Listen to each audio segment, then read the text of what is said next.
Alright guys, good afternoon no. So J Motors TV, welcome sa isa na namang yugto ng ating napadaan serye.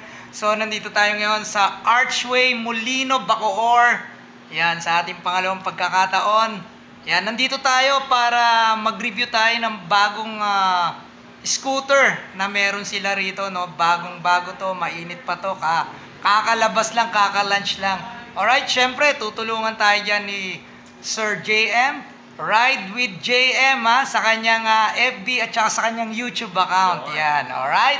So, wag na natin patagalin para mapakita na namin sa inyo kung ano ba ang meron dito sa bagong labas na scooter na to. Alright, let's go!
Ulit sa inyo, second time around ulit tayo. So, meron na naman tayong dumating na bagong unit. By the way, my name is Ride with JM nga pala. Please like my page and my YouTube channel. Nandito na ngayon sa Archway Motorcycle. I am the one of sales associate dito sa Archway. So, ito po yung ating bagong dating na Kymco Dink R150. Actually mga sir, last week lang po siya ni-launch. So, meron na tayo agad dito sa showroom. So, meron siyang 3 variant color. Meron siyang white, meron siyang black, and meron siyang blue. So, ang nandito sa atin ngayon sa showroom is ang white edition nila. So, makikita nyo, so, sa old na Dink, so, sobrang ibang-iba ang itsura nito sa unang-unang Dink. Siguro mga way back ilang years na yon. So, actually, ito last week lang siya ni-launch. So kung makikita nyo yung pagka-futuristic ng style niya, pagka-adventure type niya. Then, ang kinagandahan dito is naka-keyless na rin siya. Keyless na siya and may charging port siya dito. So, kung gusto niya pang malayuan, nandito yung mga menu natin. Sa menu, select, and digital panel tayo. And ang pinakamalupit is meron na siyang traction control system. So, TCS. Yes, TCS na siya. So, ano siya, ang gas capacity nito is 10.7 liters. So, medyo malayo-layo na talaga ang mapupuntahan nyo nito. And then, ABS na rin siya, both ABS na rin siya ang unit natin. And ang compartment niya is malaki na siya. Kasya isang full face helmet, pero depende sa shell natin. Parang kasya pa isa't kalahating helmet. Yes, kasya pa. Pero kung kasya siya siguro half face kasya siya. Kasi nag-helmet check ako dito is yung helmet ko na KYT, hindi na siya masara. Kasi medyo malaki ang shell niya. So, depende siguro sa shell na ilalagay nyo or sa helmet na ilalagay nyo dyan. Ang laki ng compartment guys. Tapos parang mapapansin ko, no? Siya. From 1 to mga 2 kalahati. Sa 2 kalahating ito parang may hook pa kayo rito. Siya, pero dito yung battery niya. Nasa taas ang battery, no? So, good thing yun. Tapos, eto, may napansin din tayo rito. Yan, may sabitan kayo ng helmet. Sabitan ng helmet dito from outside. So, okay. pero kasi for me, parang hindi ko siya sinasuggest na mag-ipit talaga ng helmet pag nasa parking lot tayo. Delikado kasi rin. Yung ingat and safety pa din. Kasi pwedeng putulin yung strap niya. Which is na-experience na ng mga kaibigan ko yan. Nag-park sila, pinutol lang yung strap. So, wala din. So, much better bitbitin talaga natin, lalo pag medyo mamahalin yung helmet natin. Bitbitin talaga natin yung helmet natin. Alright. So, yun. Then sa likod niya, full LED na yan. Full LED na yung unit niya, ay yung ilaw niya sa likod. And ito ang tinatawag nila is EBW, meaning is emergency brake warning siya. So, additional safety features din siya. Okay. So, iba pa yun sa ano, sir? O dyan din yung parang turn lights, yung Dyan din siya. light niya. Ang ano ko dyan din siya. Full LED na yan, sir. Ganda ng likuran, no? Ganda. Alright. Oo. Actually, kahapon ko lang siya nakita personal. Mas nagandahan ako sa puti talaga. Kasi mas bulky siya tignan sa white. Then, yung mga emblem niya, yung name niya is emblem na siya. Bukan lang natin ng konti. Yan. Makapal lang emblem niyan, sir. Alright, no? Makapal. Balik na natin. So, same thing pa rin sa mga push pa rin ang ano niya, ang kasa niya. Then yung compartment niya dito, yan, malalim siya, kasya isang cellphone mga sir. Kasya. Yan. So, parang compact na tong scooter na to. May ano na to sir, meron na siyang hazard. May hazard na. Ito yung ano niya, sa menu. Para makontrol mo yung dito sa trip 1. Okay, Either sa ibang motor kasi manual pa. Ito, parang ginaya na siya sa mga big bike ng Kymco din. Like ng VS, Exciting, ng AK550. Tsaka ito sir, napansin ko, meron siyang parang adjustable. Adjustable na rin yan. Adjustable yung kanya. Actually, lahat si Kymco, wala na. Lahat ganito na. Adjustable na. Okay, no? Kaya magandang ano rin yan eh. Yan. So, windshield niya. Ang windshield niya is naka-stop lang siya, hindi siya adjustable. Pero mataas na siya. Oo nga eh. Mataas na siya. Tsaka, same pa rin, ganun pa rin kakapal. Makapal pa rin yung LED niya. Actually, si Dink is 4-stroke, 4-valve na siya. Liquid cooled, fuel injected, 150cc.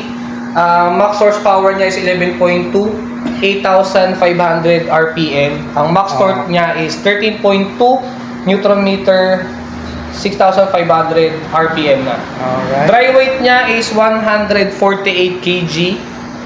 Ang seat height 783 mm. So hindi siya ganun kataas. Ulitin ulit. Gas tank niya is 10.7. Dito ako nagulat. 10.7. 10.7 yan, sir. Dito na rin siya. 10.7 na yan, sir. So yung 10.7 na yun, tapos naka-FI ka, siguro mga kalahating buwan kung dito ka lang naman. Oo. Kalahating buwan mo. Oo, kalahating buwan mo nang gagamitin. Kaya nito, feeling ko kaya nito isang full tank Bicol. Oo, mga ganun, no? Kasi ang fuel consumption nito mga 30 to 35 per liter. Alright. Front suspension niya is telescopic po siya. Tsaka yung pagka-telescopic niya, napansin ko, kapal, no? Ang laki. Hindi siya parang normal na telescopic na ano talaga.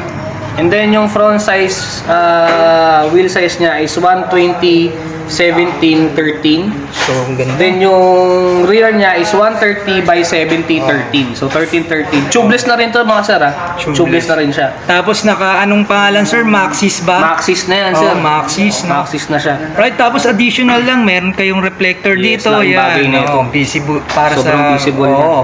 Tapos meron pa ritong NLEM yan. Traction control system. Right? Front and rear niyan, ABS na siya. Then kung makita niyo sa personal yung quality ng mugs niya. Talagang hindi tinipid, Hindi no? siya tinipid talaga. Tapos dito, meron tayong mapapansin dito. Ito parang may tuka siya no? Yan, Parang familiar kayo kay Kymco DTX 350 and 300. ganitong looks niya. Okay. Ganito siya. So, Kasi kaya, parang ano talaga siya, pinaliit na Max scooter eh, oo, di ba? 150. Kaya ano, ang tapang ng mukha niya rito. Tapang. Grabe. Tapos dito guys, meron tayo dito. Ayan na, may Kimco tayo na Siyempre, logo di niya. mawawala yan. Oo. Diba? Yun lang, hindi lang siya adjustable. Naka-fix Oo, pero siya. panalo, pero panalo pa panalo. rin kasi mataas Oo. naman. Hindi siya yung naka-fix pero mababa. Ito is Oo. mataas na siya. Tapos may simpleng sticker lang tayo rito Yes, ng 150. 150. Anong kulay na ito, sir? Ang available na kulay nito is white, black, and blue. Ang nasa market niya. Alright guys, so Ngayon pala kasi Monday pa, sa Monday darating yung black. Nauna lang dumating tong white. yan, siguro pagka ano, balikan natin dito kahit ipakita namin sa inyo para may available na ano rito, no. So yan yung kanyang footrest, yan kung makikita niyo naman, sobrang komportable kayo diyan. So yun, ako nga pala is 5'9 ang Sige height sir, ko. upuan mo nga Try para natin. makita nila.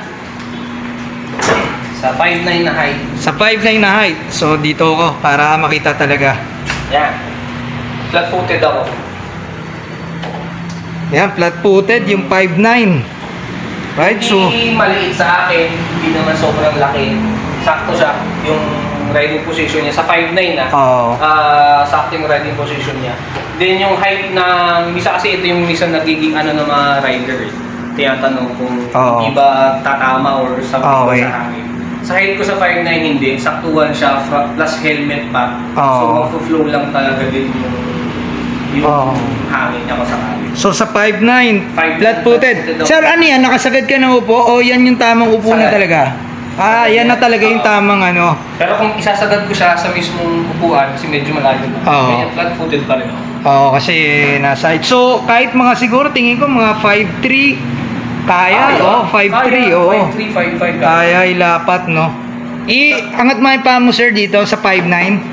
Yan. Ay, hanggang may extension yan, di ba? Yan, oo, tama. So, Alright. relax.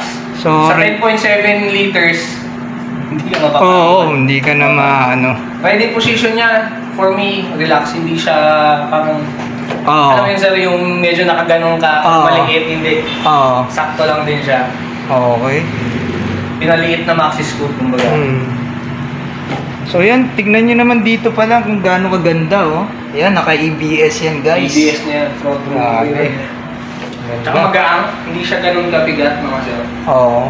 Ito ang laging pinagmamalaki ng Kinto yung balance nila. Mm. Balance ng motor kahit pag nag-center stand ka, hindi siya mabigat. Kasi nakabalance yung, nasa gitna talaga yung balance ng unit. So, hindi siya, kahit sa AK natin eh, Oo. kaya na mabigat pero pag center stand mo, kasi kumbaga sa naka 50-50 yung sukat ng center stand. So ako, personally, nagagandahan talaga ako nung unang nakita ko. Grabe, sobrang ganda talaga. Talagang, ay nako. Magkano siya? Malalaman natin to next year kung makapag-decide tayo. Sa mga newbie na rider, pasok din sa inyo to. And then, nandito na tayo sa presyo. Sa presyo niya, ang SRP natin sir is 152,900. 152,900. Pero naka-introduction price siya ng 149,900 until end of January next year. So Hanggang pagtapos ng 31. January, balik na sa 150 plus. 152. Okay. Open for reservation na rin po tayo mga sir. So, Yun. pwede kayo mag-drop by dito or mag-message sa page namin sa Kimco Bacoor kung gusto nyo magpa-reserve. As of now, naka-cash basis pa lang tayo. Wala pa tayong installment. Alright. Waiting pa tayo sa computation. Okay, no? Oo. Sa yung kuha niya, Sobrang lambot ba, sir? Same lahat. Isa lang talaga ang ano ng Kimco, yung Oo. ewan ko nung foam gamit nila pero iisa. Kahit sa 150 nila. Ito nga yung Kimco 150, mukha siyang manifest. Pero pag inupuan mo to, malambot. Oo. What more yan, makapal din siya. Tapos yung kanyang grab bar, no? Sobrang stylish din talaga. Tsaka yung Napakaganda. backlight nyo, yung OBR nyo, Oo. hindi mahirapan. Malapad siya, ang upuan niya. Maganda sana, sir, kung ano, no? Sinagad na rin nila, nilagyan na rin nila ng ready for top box, no? Oo. Kasi parang ang texture din ng motor, parang pang outdoor din eh. Parang, for sure, so pag hindi Oo, no? magtagal, magkakaroon na Oo. ng bracket to. Oo. Pero maganda. Ayan, pumili na lang kayo kung anong babagay na bracket yan. Nasa inyo naman yan kung lalagay nyo ng bracket o hindi. Kung isang hobby nyo is long ride talaga, Oo. malaki tayo pass. Pero Alright. kung tamang ride lang kayo, Oo. malaki naman ang compartment natin. Ganda, nakakiles, oh. Kilis na yan. Very compact, may charger. Charging port na siya. Nakakiles, may compartment kayo, nandito na yan. Compartment. Hindi na kayo tatayo. Pag Hindi na. nagpagas kayo, Hindi doon na na. lang. Di ba?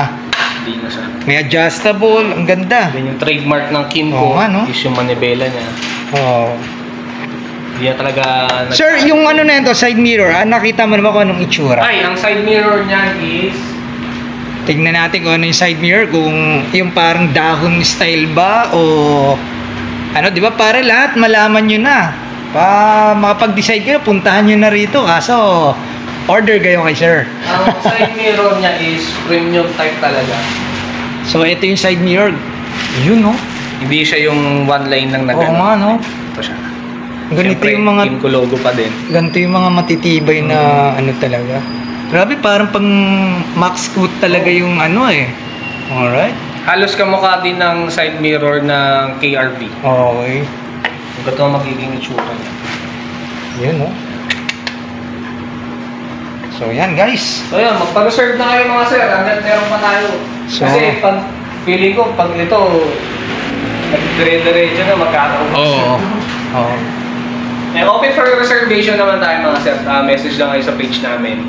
Or drop by. Much better drop by para makita nyo muna personal. Yes, oo. Kaya nga ako, nung nakita kong pinost ni Sir JM, pumunta kagad ako rito kasi baka mamaya, wala na naman akong abutan, wala akong mai-vlog. Actually, Oo. may ano na to, naka-reserve na to. Oo. Naka-reserve Diba? na tong unit na to. Kasi mas maganda kung nauuna tayo rito para nang sa ganun, na-share namin sa inyo kung ano yung mga unit na meron tayo rito. Ayan. Alright, so, yun, na-present naman namin sa inyo kung ano yung bagong unit ng Kimco. Ayan, kasama natin si Ride with JM. Alright. So, yun. Alright guys, so good afternoon, no? J Motors TV. Nandito pa rin tayo sa Archway Molino, Bacoor. Kasama natin syempre, Ride with JM. So sir, sige, invite mo sila rito sa inyong store. Yes sir, ini-invite ulit namin kayo sa showroom natin para makita niyo yung actual na itsura ng bagong scooter ng Kimco na Ding R150 and open for reservation tayo. 152,900 SRP but introduction price nila is 149,900 until January 31, 2024. Then message lang kayo sa Kimco Bacoor for more details tsaka sa kung paano mag-reservation and kung mag-drop by kayo para masend din namin yung ibang question nyo, yung details, yung location, yung address natin para makita nyo ng personal yung unit natin. And then, please like and follow ulit yung mga page namin, Archway Motorcycle, Kimco Bacoor, Kimco Santa Rosa, Benelli Cavite, Benelli Santa Rosa, Benelli Makati, and Archway San Pablo. And syempre, yung page natin is Ride with JM, Facebook page, and Ride with JM sa YouTube channel natin. Yan. Sir, tsaka yung isang pinopromote natin, yung sa e-bike. Ayun, coming soon na ulit. Konting pace na lang, lalabas na si Yadeya Yun. e-bike natin. So, coming soon na yan.